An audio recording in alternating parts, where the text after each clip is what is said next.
Hello बच्चों, this is Ashu Arora, teacher of APS. Yes students, तो आज की इस वीडियो में हम लोग अपना टॉपिक जो नेक्स्ट टॉपिक करने वाले हैं that is the cheque payment in the third chapter of economics of 10th class money and credit, that is the cheque payment. Cheque payment हमने अपनी प्रीवियस वीडियो में टॉपिक जो है थोड़ा बहुत डिस्कस कर चुके हैं, इसकी हम डेफिनेशन जो है वहाँ पे कर चुके हैं।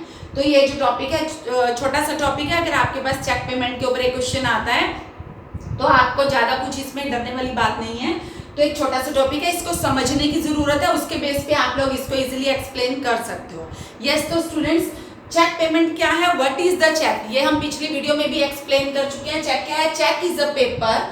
चेक क्या है? Cheque is a paper instructing the bank, clear, check is a paper instructing the bank to pay a specific amount to the person, clear। अब इसमें मैं आप लोगों को एक छोटी सी बात समझाना चाहूंगी कि चेक में क्या होता है कि एक पेपर है, एक पेपर इंस्ट्रूमेंट है जिसमें एक स्पेसिफिक पर्सन का नेम मेंशन होगा, जिसमें क्या होगा कि हम बैंक को इंस्ट्रक्शंस देते हैं, यू हैव टू पे this particular amount to the person whose name has been mentioned या has been specified in the bank, या by whose name the check has been issued, clear। तो क्या हो गया चेक? चेक क्या चीज हुई?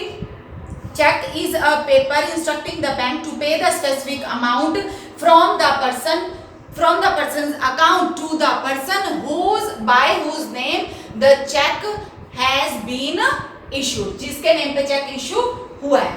हमने बैंक को इंस्ट्रक्शंस दे दी हैं कि बैंक ने हमारे अकाउंट से पेमेंट जो है पर्टिकुलर पर्सन के अकाउंट में इशू करनी है।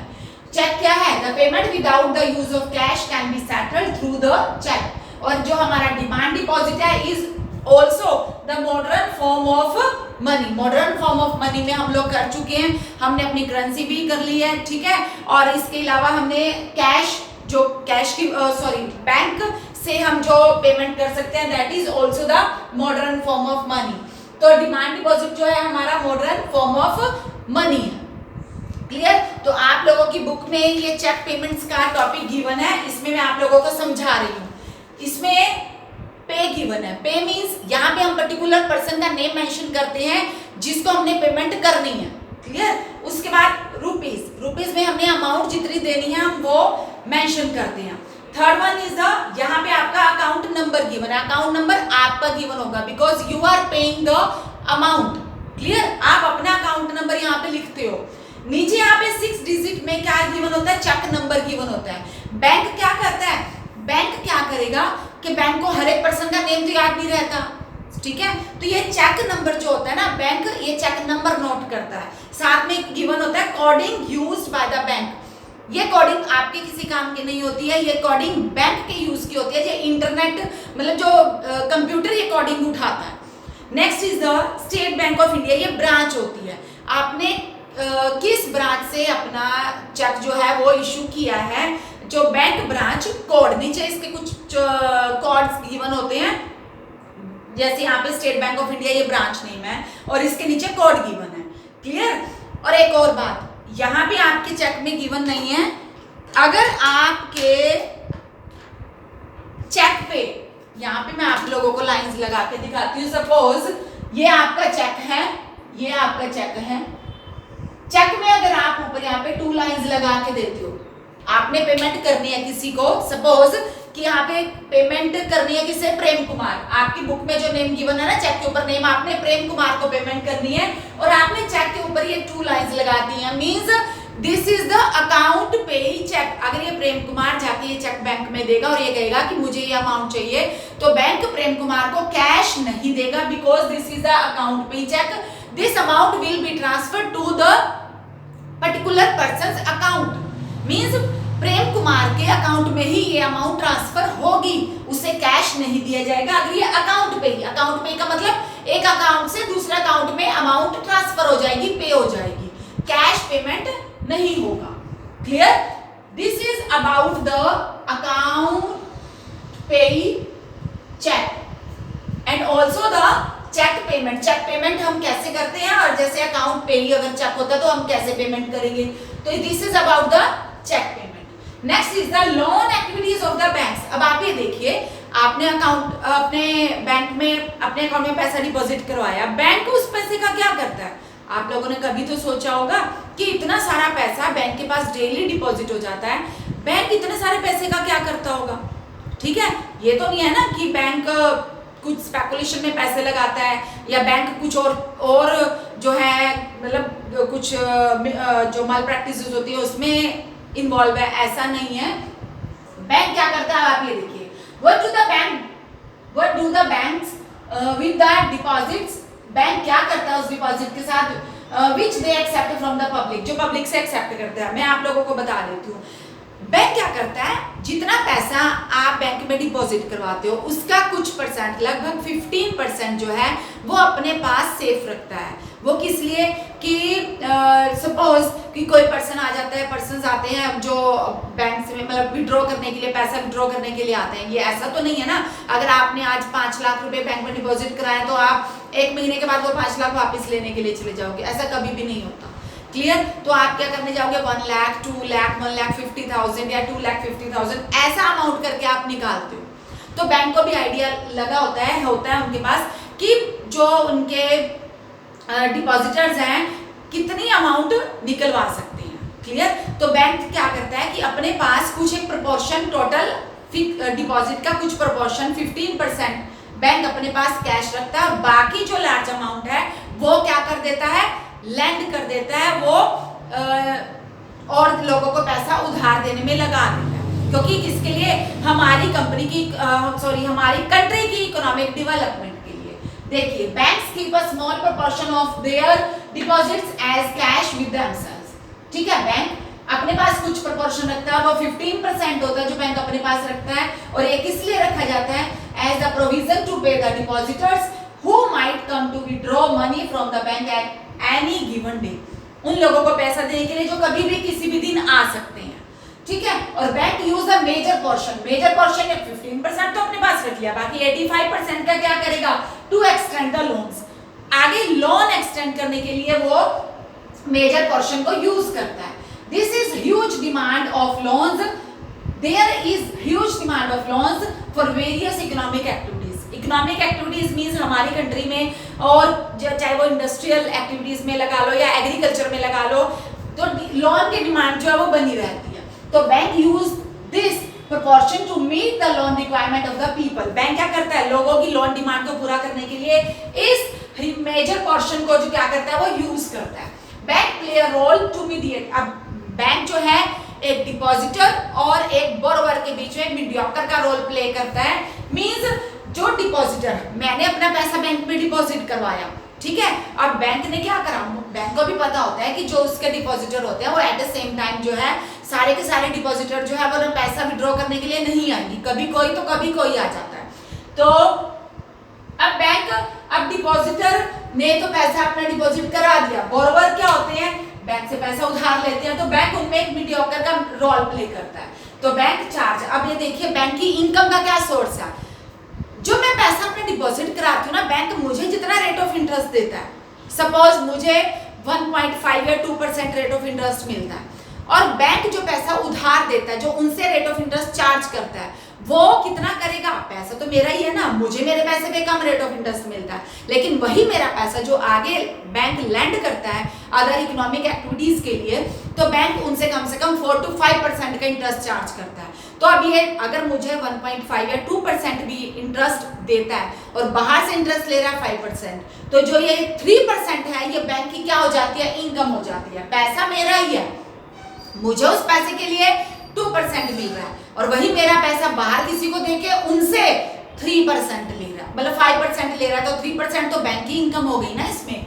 देखिए, the difference between what is charged from the borrower and what is paid to the depositors is their main source of income. Clear? बात आ गई समझ में आपको कि जो डिपॉजिटर को रेट ऑफ इंटरेस्ट मिल रहा है वो कम होता है, और जो बोरोवर से rate of interest bank charge करता है वो बहुत ज्यादा होता है। तो जो इनका डिफरेंस होता है, अब बैंक दे रहा कितना है, सपोज कि मुझे बैंक को मंथली देने पड़ते हैं, मतलब बैंक जो मुझे मंथली एज ए इंटरेस्ट की फॉर्म में दे रहा है वो 10 रुपए, और बाहर से उसे मिल रहे हैं 15 रुपए, तो 5 रुपए तो बैंक की इनकम हो गई ना। ये तो बोरोवर से जो चार्ज करता है और डिपॉजिटर को जो पे करता है, जो डिफरेंस होता है, this is the main source of income for the bank. So this was the loan activities of the bank के बैंक की लोन एक्टिविटीज क्या क्या हैं, कैसी हैं। Next is the two credit different credit situations. Credit, अब आप ये देखिए, क्रेडिट होता है पैसा उधार देना, ये भी एक तरह से पैसा उधार देना या लोन देना है। अब वो लोन जो है हम किसी भी फॉर्म में दे सकते हैं, चाहे वो मनी की फॉर्म में हो या गुड्स की फॉर्म में हो। Yes, a large number of transactions in our day-to-day activities involve credit in some form or the other. हम जो दिन भर में काफी सारी ट्रांजैक्शंस करते हैं, उन सभी ट्रांजैक्शंस में क्रेडिट जो है किसी न किसी फॉर्म में इन्वॉल्व रहता है। क्रेडिट मीन्स होता है loan. Loan refers to an agreement in which the lender supplies the borrower with money, goods or services in return for the promise for future payment. आप ये देखिए, क्रेडिट क्या होता है या लोन क्या होता है। लोन एक एग्रीमेंट होता है जो लेंडर सप्लाई करता है। लेंडर यानी कि जो पैसा उधार, लेंडर मीन्स पैसा उधार देने वाला, ठीक है, वो सप्लाई करता है किसको, बोरोवर को। बोरोवर जो पैसा उधार ले रहा होता है, बोरो करते हैं ना, उधार लेना। लैंड होता है उधार देना, बोरो होता है उधार लेना। लैंड उधार देना, बोरो मीन्स उधार लेना। तो बोरोवर को कुछ मनी दे देता है या गुड्स दे देता है या सर्विसेज देता है इन रिटर्न, लेकिन उसके रिटर्न में एक प्रॉमिस लेता है कि वो फ्यूचर पेमेंट, इसे फ्यूचर में इसकी प्रॉपरली पेमेंट कर देगा। तो क्रेडिट क्या होगा, क्रेडिट मीन्स लोन। इसका मीनिंग क्या है, refers to an agreement which the lender supplies the borrower with money, goods or services in return for the promise of future payment. Clear. अब आप लोगों की बुक में एक एग्जाम्पल है फेस्टिवल सीजन का, एग्जाम्पल है वो सलीम का। सलीम है, सलीम एक शू मेकर है, तो उसके पास जो है एक लार्ज ट्रेडर ने ऑर्डर दे दिया है 3000 पेयर ऑफ शूज का। कितना ऑर्डर दिया उसको, 3000 pair of shoes, 3000 pair of shoes. अब इसके लिए क्या किया उसने भी, अब उसने क्या किया, अब उसने लेदर भी परचेज करना है, उसको और ज्यादा मैन पावर की भी जरूरत होगी आगे शूज बनाने के लिए। तो उसने क्या किया, उसने जो लेदर सप्लाई करने वाला ट्रेडर था, उसने लेदर सप्लायर से बोला कि आप मुझे, you will supply the leather, ठीक है, and I will make, surely I will make you the payment after 1 month. उसने उसको लेदर सप्लाई करवा दिया, ठीक है, चाहे वो उसकी कुछ एक पेमेंट भी कर देगा। उसके बाद जो हमारा लार्ज ट्रेडर है, लार्ज ट्रेडर ने क्या किया, उसने 1000 पेयर्स की एडवांस पेमेंट कर दी, ठीक है। जो लार्ज ट्रेडर था उसने 1000 पेयर्स की एडवांस पेमेंट कर दी उसे, and he said, advance payment किस बेस पे की है, और उसने एडवांस पेमेंट इस बेस पे की है कि एडवांस पेमेंट इस बेस पे की है कि the whole order by the end of the month, he will deliver the whole order by the end of the month, कि 1 महीने के बाद उसे सारा का सारा ऑर्डर चाहिए, वो आज एक 1000 पेयर का जो है एडवांस पेमेंट कर रहे हैं।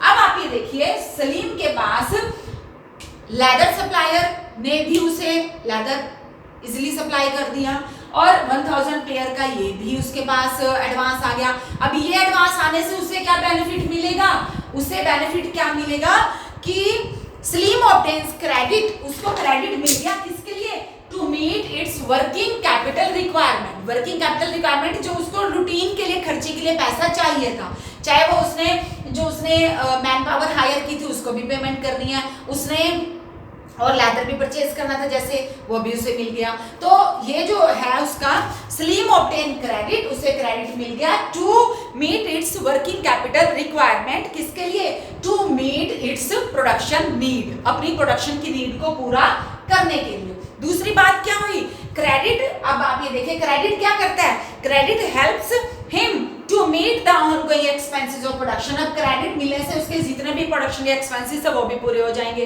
तो इसका इन नटशेल हम क्या कंक्लूजन निकालते हैं कि credit increase his income, credit ने उसकी इनकम इंक्रीज कर दी, क्योंकि उसने प्रोडक्शन जो है अपना ऑर्डर जो है वो टाइमली रेडी कर लिया, ठीक है, and he delivered his order to the large trader, उसने अपने 3000 पेयर्स का जो ऑर्डर था वो भी उसे डिलीवर कर दिया। तो credit plays a vital role and positive role in this situation. अब यहाँ पे सलीम ने बाहर से कोई पैसा उधार नहीं लिया, उसका जितना भी पैसा उसे मिल रहा था, उसे क्रेडिट जो भी मिला, चाहे वो उसे मनी की फॉर्म में मिला या गुड्स की। अब गुड्स की फॉर्म में दिया किसने? लेदर सप्लायर ने, और मनी की फॉर्म में किसने दिया? लार्ज ट्रेडर ने। समझ में आ गया ना? उसे क्रेडिट तो मिल गया। इस क्रेडिट ने हेल्प किया किसके लिए? उसके प्रोडक्शन की नीड को पूरा करने के लिए, उसके प्रोडक्शन को टाइमली पूरा करने के लिए। तो क्रेडिट जो है प्ले करता है, credit plays a vital and positive role in this situation. Clear? तो अब आपने यहाँ पे दो एग्जाम्पल है आपके पास, दोनों से आपको समझ में आ जाएगा कि क्रेडिट किस टाइप से आपका एक पॉजिटिव रोल भी प्ले करता है और एक डेट ट्रैप भी बनता है। दूसरा आपका एग्जांपल है स्टोरी ऑफ स्वप्ना। अब स्वप्ना की स्टोरी में देखिए क्या है। स्वप्ना क्या है? एक स्मॉल फार्मर है। आप अपनी बुक में भी इसे देख सकते हो। स्वप्ना क्या है? एक स्मॉल फार्मर है। वो ग्रो करती है ग्राउंडनट अपनी 3 एकर्स ऑफ लैंड पे। ठीक है। अब इसके लिए उसने क्या किया? उसने एक मनी लैंडर से पैसा उधार लिया कि जब भी उसकी क्रॉप जो होगी वो क्रॉप को मार्केट में जब सेल करेगी तो वो पेमेंट कर देगी। बट क्या हुआ? कुछ प्रॉब्लम आने की वजह से उसकी जो क्रॉप थी उसमें पेस्ट होने की वजह से पेस्ट लग गया, और पेस्ट की वजह से crop is hit by paste and crop season and crop fail, और उसको उतने प्रोडक्शन नहीं मिला जितनी क्रॉप होनी थी। तो इसके अलावा भी स्वप्ना ने क्या किया? स्प्रेज किए एंड एक्सपेंसिव पेस्टिसाइड यूज किए, बट उससे भी क्या हुआ? उसको थोड़ा बहुत तो डिफरेंस मिला, लेकिन जितनी क्रॉप प्रोडक्शन उसका होना था उतना नहीं हुआ। क्लियर? तो उसके बाद क्या हुआ? अब अगले साल उसने क्या किया? अब इस साल तो वो मनी लेंडर को पे नहीं कर पाई क्योंकि उसकी क्रॉप ही नहीं हुई थी। तो अगले साल के लिए उसने फिर और दूसरी क्रॉप लगाई। अब नई क्रॉप लगाने के लिए उससे फिर पैसा चाहिए था, उसने फिर मनी लेंडर से पैसा लिया। जब मनी लेंडर से पैसा लिया उसने फिर से उसका जो है वो और ज्यादा क्या हो गया? उसमें जो पैसा था उसका और मतलब उधार था उसका और ज्यादा बढ़ गया। तो उधार बढ़ने से क्या हो गया?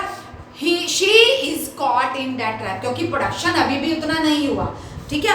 अब she is caught in that and she has to sell a part of the land to pay off the debt। उसे इस डेट को पूरा करने के लिए मतलब चुकाने के लिए उसे अपनी लैंड का एक पार्ट जो है बेचना पड़ा।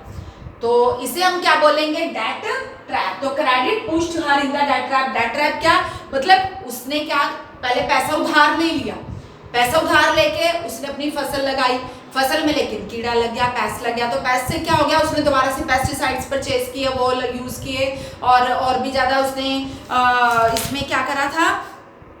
और उसने स्प्रे किए, बट फसल में थोड़ा बहुत डिफरेंस आया, लेकिन इतना पैसा नहीं कमा पाई कि वो अपना जो मनी लेंडर की थी जो उसने पैसा उधार लिया था उसे दे सके। लेकिन अब उसने नई और फसल लगानी थी और पैसा उधार लिया, फसल लगाई, लेकिन फिर भी इतनी उसे अर्निंग नहीं हो पाई कि वो अपना जो डेट था वो चुका सके। ठीक है। तो इस तरह से वो डेट ट्रैप में फंसती चली गई। अब यहाँ पे मैं अगर आपको ये बात समझ में आ जाती है तो ठीक है, लेकिन मैं आपको एक और छोटा सा एग्जाम्पल देती हूँ डेट ट्रैप का। सपोज स्वप्ना ने लिए 10,000। ठीक है। 10,000 उसने लिए और उसने 10,000 लेने के बाद जो है अब उसने फसल तो लगाई, लेकिन उसके बाद जब उसे पेस्ट लग गया, the crop was hit by paste, तो उसने क्या किया था? स्प्रे करने थे और पेस्टिसाइड्स यूज करना था। ठीक है। तो उसके लिए भी उसने खर्चा करना था। वो खर्चा करने के लिए भी उसने कहाँ से लिए? मनी लेंडर से, और ले लिए 13,000 हो गया उसका। 13,000 के ऊपर अब इंटरेस्ट भी लग रहा है उसको। तो 13,000 ले लिया उसने। फसल अपनी जब हुई लेकिन ज़्यादा अच्छी नहीं हुई तो उसने फसल बेच दी। तो बेचने के बाद वो सिर्फ 2,000 ही मनी लेंडर को दे पाई। 11,000 फिर उसका खड़ा हुआ है। तो 11,000 के बाद उसने अब नई और फसल लगानी थी, उसके पास और पैसा नहीं है। उसने मनी लेंडर से 10,000 और ले लिए। 10,000 ले लिया, दैट वाज द 21,000। 21,000 उसने लिया, उसने और नई फसल लगाई, लेकिन वो फसल भी उसकी ज़्यादा अच्छे से नहीं हुई। तो उसने 5,000 सपोज मनी लेंडर को फिर दे दिया, तो 6,000 हो गया। अब वो हर साल कितना पैसा लेगी मनी लेंडर से? मनी लेंडर से ले तो 10,000 रही है, लेकिन दे कितना रही है? एक बार 2,000 दिया, एक बार 5,000 दिया। तो देने के बाद मनी लेंडर ये थोड़ा ना कि वो कोई मैड पर्सन थोड़ा ना, ठीक है, क्यों बार बार उसे 10,000 देता रहेगा तो कभी वो 2,000 दे रही है तो कभी 5,000 दे रही है, ऐसा नहीं है। तो वो क्या करेगी? अब मनी लेंडर ने उसे कहा कि मुझे अपना पिछला पैसा सारा चाहिए तभी मैं तुम्हें और पैसा उधार दे सकता हूँ। तो उसने क्या किया? अपनी लैंड का एक पार्ट बेच दिया। क्लियर? इस तरह से वो डेट ट्रैप में, इसको बोलते हैं डेट ट्रैप। डेट ट्रैप में इस तरह से इंसान फंसता जाता है। डेट मींस हम जब हमने किसी को पैसा उधार देना है तो हम उसके एक तरह से पिंजरे में फंसते चले जाते हैं, ये होता है डेट ट्रैप। क्लियर? तो ये थी हमारी स्वप्ना की सिचुएशन, समझ में आ गई ना बात। तो अब आप ये देखिए क्रेडिट जो है, ये स्वप्ना ने क्रेडिट लिया तो उसके डेट ट्रैप में पुश कर दिया। तो इन this situation credit pushes the borrower into the situation from which recovery is very painful. समझ में आ गई। एक ऐसी सिचुएशन, अगर तो आप पैसे उधार ले रहे हो तो वहां से आपको, अब ये था सलीम, इससे अर्निंग हो गई थी, ठीक है, तो इसने सारा पैसा चुका दिया और इससे और भी ज्यादा अर्निंग हुई। लेकिन इसमें क्या हुआ, इससे अर्निंग नहीं हुई है, इसने जो पैसा उधार लिया था बल्कि और भी ज्यादा इसे उधार लेने की जरूरत पड़ी, क्योंकि इसे जिस अर्निंग के लिए इसने पैसा लिया वो अर्निंग ही नहीं हुई। तो इसमें इंसान जो है वो डेट ट्रैप में फंसता जाता है। क्लियर। तो ये था आपका story of Swapna and story of Salim. Clear. तो इससे हमें पता चलता है कि हमारे जो क्रेडिट होते हैं वो 2 डिफरेंट क्रेडिट सिचुएशंस होती है। क्लियर हो गया। हाँ जी, तो इस वीडियो में यहाँ तक ही। अगली वीडियो में हम लोग टर्म्स ऑफ क्रेडिट के साथ और भी टॉपिक्स रीड करेंगे। Till then bye, stay home, stay safe.